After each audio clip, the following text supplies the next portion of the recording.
ಸಮಸ್ತ ಕರ್ನಾಟಕದ ನಾಗರಿಕರಲ್ಲಿ ನಮ್ಮ ಮನವಿ.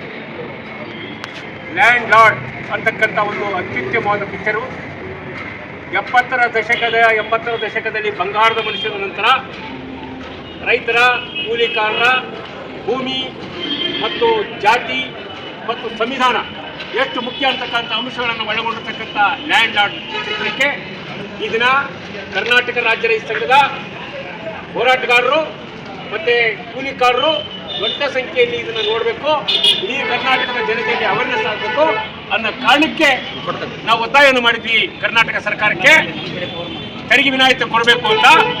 ಆ ಕಾರಣಕ್ಕೆ ಕರ್ನಾಟಕದ ರಾಜ್ಯ ಸರ್ಕಾರದ ಮುಖ್ಯಮಂತ್ರಿಗಳಾದ ಸಿದ್ದರಾಮಯ್ಯನವರು ಕೇವಲ 3-4 ದಿನಗಳ ಸ್ಪಂದನೆ ಮಾಡಿ ಇವತ್ತು 3% ತೆರಿಗೆ ವಿನಾಯಿತಿಯನ್ನು ಕೊಟ್ಟದ್ದನ್ನು ನಾವು ಅಭಿನಂದಿಸ್ತೀವಿ ಒಂದು ಕಡೆಗೆ.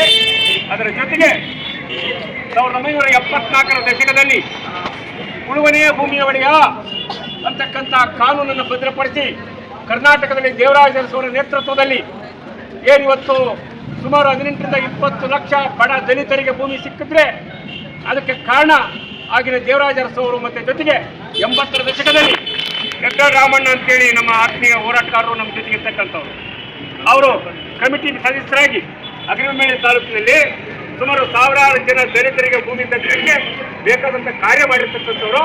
ಈ ಸಿನಿಮಾ ನೋಡಿ ಬಹಳ ಪ್ರಭಾವ ಒಳಗೊಂಡಿದ್ದಾರೆ. ಅದ್ರ ಜೊತೆಗೆ ಅನೇಕ ಪ್ರಗತಿಪರ ಚಿಂತಕರು ಹೂನಡಗಿ ತಾಲೂಕಿನ ಅಧ್ಯಕ್ಷರು ಬಂದಿದ್ದಾರೆ, ಕೂಡ್ಲಿಗಿ ತಾಲೂಕಿನ ಅಧ್ಯಕ್ಷರು ಕಾರ್ಯದರ್ಶಿಗಳು ಬಂದಿದ್ದಾರೆ. ಎಲ್ಲರೂ ಜೊತೆಯಂತೆ ಈ ದಿನ ಈ ಚಿತ್ರವನ್ನು ನೋಡೋದ್ರ ಮೂಲಕ ಇಡೀ ಕರ್ನಾಟಕದ ಜನತೆ ಸಂವಿಧಾನದ ಆಶಯಗಳಿಗಾಗಿ ಈ ಹೋರಾಟವನ್ನು ಮುಂದುವರಿಸಬೇಕು. ಕೆಲವು ಪಟ್ಟಭದ್ರ ಹಿತಾಸಕ್ತಿಗಳು ಈ ಸಿನಿಮಾವನ್ನು ಬೇಗ ಟಾಕೀಸ್ಗಳಿಂದ ಬೇಗ ತೆಗೆಸಬೇಕಂತಕ್ಕಂಥ ಹುನ್ನಾರಗಳನ್ನ ಮಾಡಿದ್ದಾರೆ.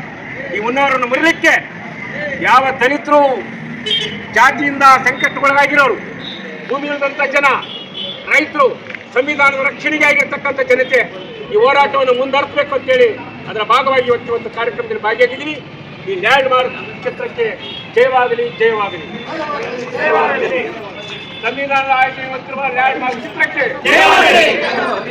ಲ್ಯಾಂಡ್ ಮಾರ್ಕ್ ಸಂವಿಧಾನದ ಆಶಯ ಹೊತ್ತಿರುವ ಚಿತ್ರಕ್ಕೆ ಜಾತಿ ವಿನಾಶಕ್ಕೆ ಕಾರಣ ಆಗಿರ್ತಕ್ಕಂಥ ಲ್ಯಾಂಡ್ ಮಾರ್ಕ್ ಚಿತ್ರಕ್ಕೆ ಜಯವಾಗಲಿ.